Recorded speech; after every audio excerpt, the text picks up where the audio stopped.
Good morning students. आज हम लोग आरोह भाग 1 में गद्य खंड से जामुन का पेड़ पाठ पढ़ेंगे। ठीक है, तो इस पाठ का सार समझने से पहले कि इस पाठ में क्या बताया गया है, यह कहानी क्या दर्शाती है, इस कहानी में क्या बताया गया है, इसको जानने से पहले हम लोग इसके जो लेखक हैं उनका परिचय देख लेते हैं। ओके, तो देखिए लेखक परिचय में इसके जो लेखक हैं वह है कृष्णचंद्र। इनका जन्म सन 1914 है। ठीक है, यानी कृष्णचंद्र का जन्म 1914 में हुआ था पंजाब के वजीराबाद गांव में, जो जिला गुजरांवाला में पड़ता है। इनकी जो प्रमुख रचनाएं हैं, एक गिरजा, एक खंदक, यूकेलिप्टस की डाली, ये इनका कहानी संग्रह है। शिकस्त, जरगांव की रानी, सड़क वापस जाती है, आसमान रोशन है, एक गधे की आत्मकथा, अन्नदाता, हम वहशी हैं, जब खेत जागे, 52 पत्ते, एक वायलिन, समंदर के किनारे, कागज की नाव, मेरी यादों के किनारे, ये इनके क्या हैं, उपन्यास हैं। और इनको इनकी प्रसिद्धि के लिए जो उपन्यास मिले जो सम्मान मिले हैं, उनमें देखिए साहित्य अकादमी सहित बहुत से पुरस्कार इनको प्राप्त हुए हैं। इनकी मृत्यु सन 1977 में हुई।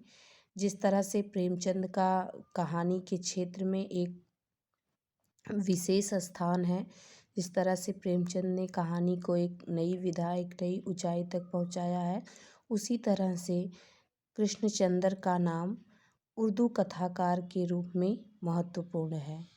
ये प्रगतिशील लेखक संघ से गहरा संबंध रखते थे और जिसका असर उनकी रचनाओं में स्पष्ट रूप से झलकता है।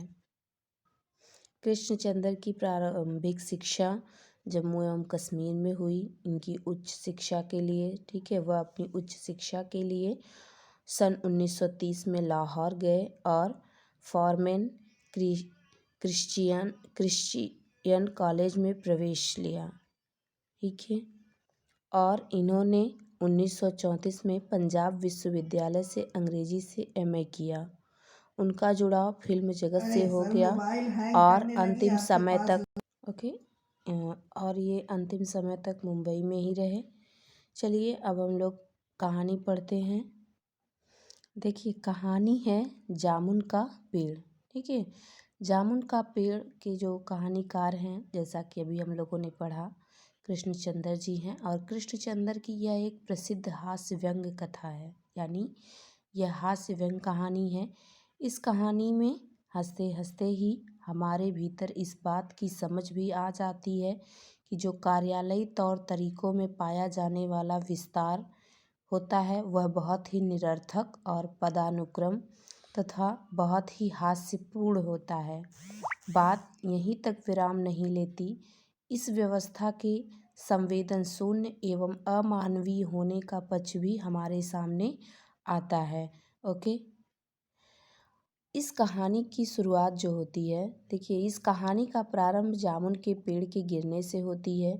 यह पेड़ सचिवालय के लॉन में खड़ा था। जो जामुन का पेड़ गिरा था यह सचिवालय के लॉन में था, जो रात में चलने वाली आंधी के झोंकों को सहन नहीं कर पाने की वजह से गिर पड़ता है। सवेरे एक माली देखता है कि एक आदमी उस गिरे हुए जामुन के पेड़ के नीचे दबा पड़ा है। फिर माली ने चपरासी को, चपरासी ने क्लर्क को और क्लर्क ने सुपरिटेंडेंट को यह सूचना दी कि एक आदमी जामुन के पेड़ के नीचे दब गया है। इसके बाद क्या होता है, सूचना पाते ही सब वहाँ उपस्थित हो जाते हैं। सभी क्लर्क उस गिरे जामुन के पेड़ के लिए अफसोस करने लगते हैं। ठीक है, जो क्लर्क इकट्ठा होते हैं वह जामुन के पेड़ के लिए अफसोस करते हैं। तब माली ने दबे हुए आदमी की ओर ध्यान दिलाया। तब माली जो दबा हुआ आदमी है उसके नीचे सबका ध्यान आकर्षित कराता है। चपरासी ने कहा कि यह अब तक मर चुका होगा और दबे हुए आदमी की कराहती हुई आवाज़ आई, नहीं, मैं अभी जिंदा हूँ। यह सुनकर माली कहता है कि हम सब मिलकर इसे तुरंत निकाल सकते हैं। इसके बाद जो सुपरिटेंडेंट है वह कहता है कि इस संबंध में अंडर सेक्रेटेरिएट से पूछना पड़ेगा। फिर पेड़ हटाने के लिए अंडर सेक्रेटरी ने जॉइंट सेक्रेटरी से कहा कि जब जॉइंट सेक्रेटरी का फैसला आएगा तभी इस पेड़ को हटाया जा सकता है।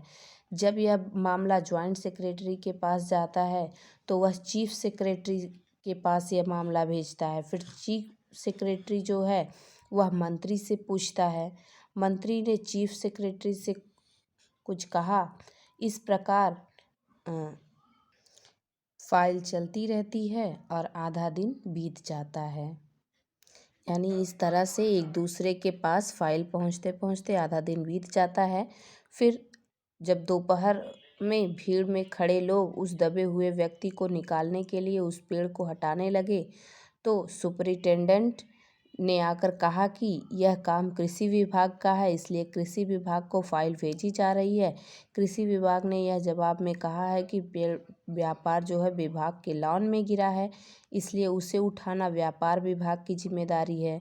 फिर व्यापार विभाग पेड़ हटवाने की जिम्मेदारी पुनः कृषि विभाग को दे देता है कि यह काम कृषि विभाग का है। फिर यह फाइल कृषि विभाग के पास भेज दी जाती है और शाम को फैसला हुआ कि क्योंकि जो जामुन का पेड़ गिरा था यह फलदार पेड़ का मामला है, अतः इसे हार्टिकल्चर विभाग में भेजा जाए। फिर रात को पुलिस का वहाँ पहरे का इंतज़ाम किया गया और उस दबे हुए आदमी को दाल भात खिलाया जाता है, यानी दाल चावल खिलाया जाता है। फिर आदमी ने अपने आप को लावारिस बताया और दूसरे दिन जो हार्टिकल्चर विभाग से उत्तर आता है कि आजकल पेड़ लगाओ अभियान चल रहा है, इसलिए फलदार पेड़ को काटने की आज्ञा नहीं दी जा सकती है। इसके बाद जब हार्टिकल्चर के द्वारा यह कह दिया जाता है कि पेड़ काटने की इजाज़त नहीं मिलेगी तो तब एक व्यक्ति इस मामले पर बोलता है। वह अपनी सलाह देता है कि पेड़ को न काट कर आदमी को ही आधा आधा काट कर निकाल लिया जाए। आदमी ने सुनकर कहा कि वह इस तरह से मर जाएगा। फिर इसका हल निकालते हुए वह आदमी फिर से कहता है कि आदमी को बीच में से काट दिया जाए और फिर इसके बाद जो है उसकी प्लास्टिक सर्जरी करवा दी जाएगी। इस बात पर उसकी फ़ाइल मेडिकल विभाग को भेजी गई। सारी जांच पड़ताल करने के बाद फिर पता चलता है कि प्लास्टिक ऑपरेशन हो जाएगा लेकिन आदमी बचेगा नहीं, आदमी की मृत्यु हो जाएगी। जो इंसान जामुन के पेड़ के नीचे दबा है वह बचेगा नहीं, उसकी मृत्यु हो जाएगी। फिर यह फैसला अमान्य हो जाता है। इसके बाद रात को माली ने दबे हुए आदमी से आकर कहा कि कल उसके केस पर सभी सेक्रेटरी की मीटिंग होगी, सब काम ठीक हो जाएगा। तब दबे हुए आदमी ने गालिब का एक शेर सुनाया। ओके, शेर सुनाते हुए कहता, ये तो माना कि तगाफुल न करोगे लेकिन खाक हो जाएंगे हम तुमको खबर होने तक। जब वह दबा हुआ आदमी इस तरह से गालिब के शेर सुनाता है तो उसको सुनकर माली कहता है कि क्या तुम शायर हो? दबा हुआ आदमी ने कहा हाँ। फिर उसके बाद क्या होता है, उसके शायर होने की बात सब जगह फैल गई। इसके बाद सचिवालय की भीड़ वहाँ आकर एकत्रित हो गई और जब यह पता चलता है कि दबा हुआ व्यक्ति कवि है तो फाइल कल्चरल डिपार्टमेंट से होती हुई साहित्य अकादमी के सचिव के पास पहुंची। तब विभाग के सेक्रेटरी ने आकर पूछा कि तुम कवि हो और किस उपनाम से शोभित हो? तो दबा हुआ व्यक्ति ने वह उत्तर देता है कि ओस। इसके बाद सेक्रेटरी ने जानकारी प्राप्त करने के बाद दूसरे दिन आकर कहा कि मुबारक हो, मिठाई खिलाओ, हमारी साहित्य अकादमी ने तुम्हें केंद्रीय शाखा का मेंबर चुन लिया है और यह लो चुनाव पत्र। जब दबे हुए व्यक्ति को पेड़ से निकालने की बात कही गई तब उसने असमर्थता व्यक्त की और कहा कि यदि तुम यहीं दबे मर गए तो तुम्हारी बीवी को वजीफ़ा दिला सकता है। यानी वह कहता है कि यदि तुम्हारी यहाँ पर मृत्यु हो जाती है तो तुम्हारी जो पत्नी है उसको तुम्हारे मरने के बाद उसको वजीफ़ा यानी एक तरह का सहायता मिल सकती है। फिर इसके बाद वह कहता है कि वैसे तो पेड़ काटने के लिए जो फॉरेस्ट विभाग यानी जो जंगल विभाग होता है उसको लिख दिया गया है, फिर अगले दिन जब फॉरेस्ट विभाग के लोग पेड़ काटने आए तो उन्हें पेड़ काटने के लिए यह कहकर रोक दिया गया कि यह पेड़ 10 साल पहले पिटूनिया के प्रधानमंत्री ने लगाया था, इसको काटने से उनके साथ संबंध बिगड़ जाएंगे। फिर यह मामला प्रधानमंत्री तक पहुंचा।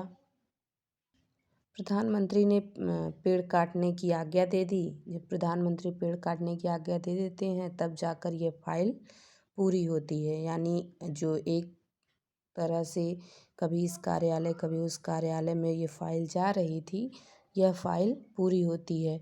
और दूसरी तरफ जो दबा हुआ व्यक्ति था उसकी भी सांसें पूरी हो चुकी थी, यानी वह व्यक्ति भी मर चुका था, वह दुनिया से चला गया था।